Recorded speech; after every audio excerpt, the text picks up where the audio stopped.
It says, given the right angle M and L, what is the value of cos M and sine M here? So I have this right triangle.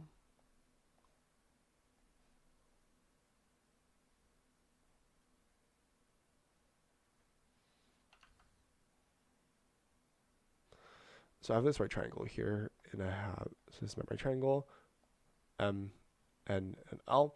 And I'm given what is the value of cos M and sine M. And this angle here is M, right? So this here is angle M. So I want the value of cos M, and I want sine M as well.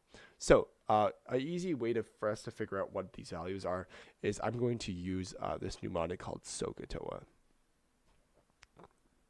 SOHCAHTOA.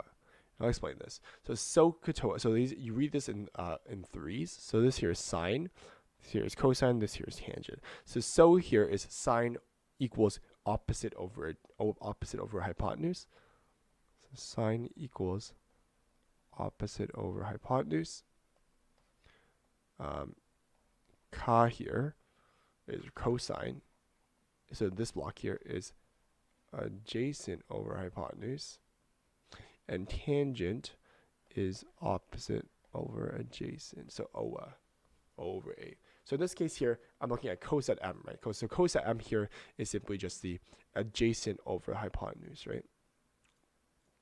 So this would be adjacent, which is, you can think of it as MN, over the hypotenuse here, which is M to L, right? So M to L. So this is our cosine kind of ratio, and sine here would be the opposite, so N to L, right? Opposite of this M here is N to L, divided by the hypotenuse, which is M to L here.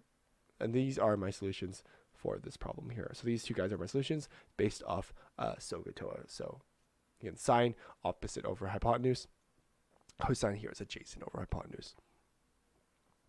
So as you can see, these are the correct solutions. Cos M is Mn over Ml, which is what I have here, and sine M equals NL or Ln over Ml. So these two solutions are correct. Good analysis.